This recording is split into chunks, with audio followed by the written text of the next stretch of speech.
Then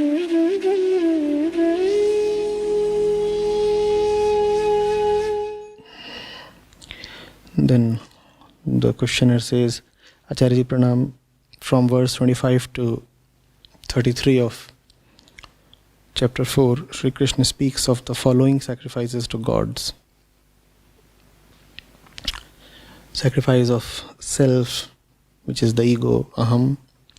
Sacrifice of organs of senses, sacrifice of objects of senses, sacrifice of functions of senses, sacrifice of wealth, sacrifice by austerity, sacrifice by study of scriptures, sacrifice by restraint of breath, and sacrifice of diet.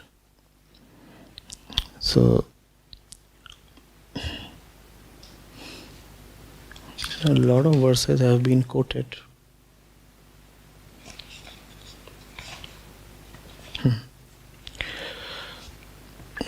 Acharya, what is really meant by a sacrifice or yagya, and what is really meant by jnana yagya, that Krishna says is greater than all the other sacrifices or yagya.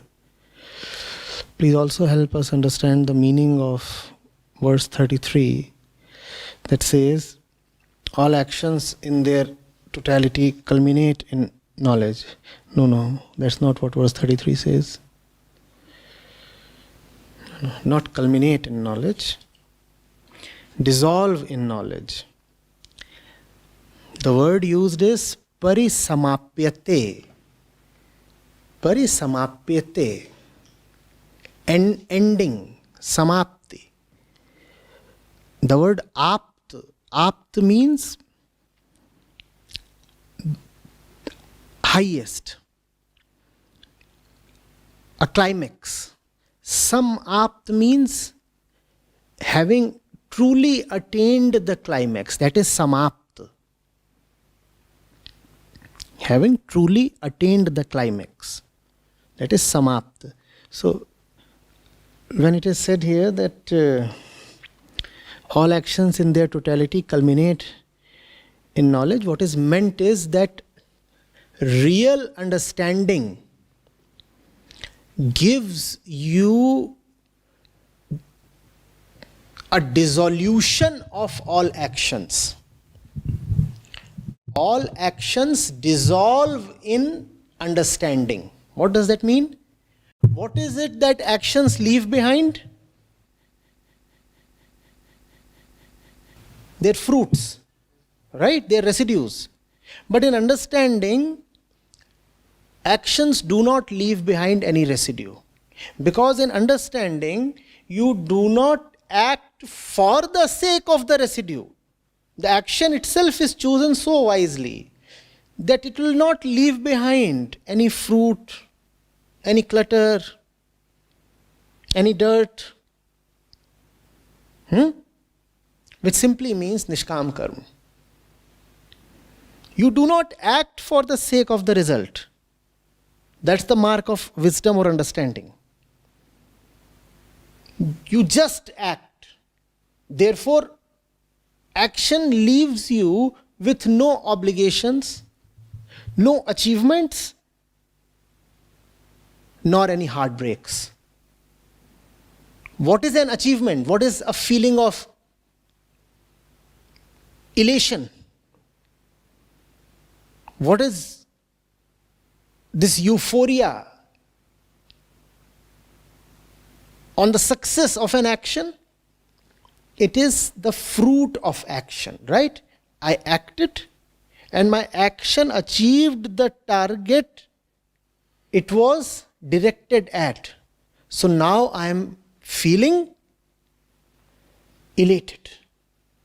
This is a residue of action. The action has left me with elation. Elation is a residue of action. Similarly, what is disappointment or heartbreak? The action did not fetch me what I wanted from it. So what has the action left me with? Despair, sadness. What is this sadness? It is a residue or fruit of the action. Both of these residues come only to those who acts in order to get something. Get something for whom? To whom is the euphoria? To whom is the sadness? To the actor. So, happiness or sadness come to you only when you act for the sake of your own gratification. When you do not act for the sake of your own personal benefit or gratification, then action leaves you with neither happiness nor sadness. You are free of the action. That's what Krishna is saying here. Your action has attained closure. Your action has attained fulfillment. What if you are left with bitterness after the action? What will that lead to? That will lead to the next action. So you are not liberated. You are still under the obligation to act one more time, because the action has left you with bitterness. What if the action leaves you with a sense of accomplishment? Again, you will be tempted to act one more time. You see, I got something. Can't I repeat my success? So you see, you are not liberated. You are not liberated because you are again obligated to act one more time, and you have created future for yourself, so you are caught in the cycle of time. If you want to act one more time, what do you require?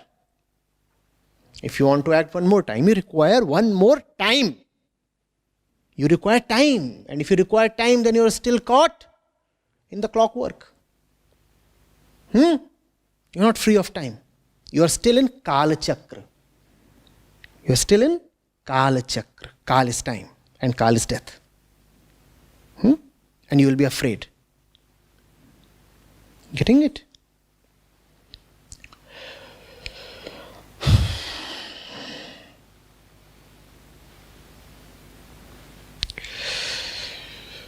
Now, the questioner is saying, what is meant by a sacrifice and what is meant by Jnana Yagya? Sacrifice obviously means giving up or offering. At the root of sacrifice is realization. What realization? Because the questioner says, what is sacrifice and what is Jnana Yagya? And why is Jnana Yagya higher than all other sacrifices? So we'll consider sacrifice and we'll consider what is Jnana or realization. What is at the root of all sacrifice? When would you sacrifice something for something else? Seeing that the thing that you have is of lower value than what you would get post sacrificing it. So in that sense, it is actually just a trade-off. But it's a very wise trade-off. It's a bargain in wisdom. You are giving up something that has a lower value, and having given this thing up, you attain something that has a higher value. Right? This is Yagya. Yagya says, of what use is this little self to me? I give this up. Having given this self up, what do I get? I get the greater self, the real self, the pure self. I have given up the false self, the little self, the ego. Having given up the ego, I attain something immensely bigger. So it's a profitable bargain. A small thing has been given and something big has been attained. Similarly, sacrifice of organ of senses, objects of senses, function of senses, wealth, this, that. Basically, we are talking of a value system here. We must know how to assess, how to evaluate. We must know what is the right value of one thing vis-a-vis another thing. And we must know that truth and freedom are the most valuable. Therefore, anything can be sacrificed for their sake. Hence, and then only, this becomes obvious. This thing falls in place. I can give up my wealth. If giving up of wealth brings freedom to me, I can give up my knowledge. I can give up senses, pleasures, ego, concepts. all these things I can give up. And then in between, some of the verses have also talked of the way of giving up. 3 ways have been listed here by the questioner: sacrifice through austerity, sacrifice through study of scriptures, sacrifice through pranayama or restraint of breath. So these are the 3 ways of giving up. There is stuff that you give up, and there are ways in which you give up. So 3 ways are also listed here. What is central is the intention to give up. And remember that giving up in the spiritual sense is not charity. Giving up in the spiritual sense is good business. You have given a smaller thing up and attained something far bigger, infinitely more profitable. In fact, that's one way to define joy. Do not call joy as freedom from pleasure. Just call joy as higher pleasure.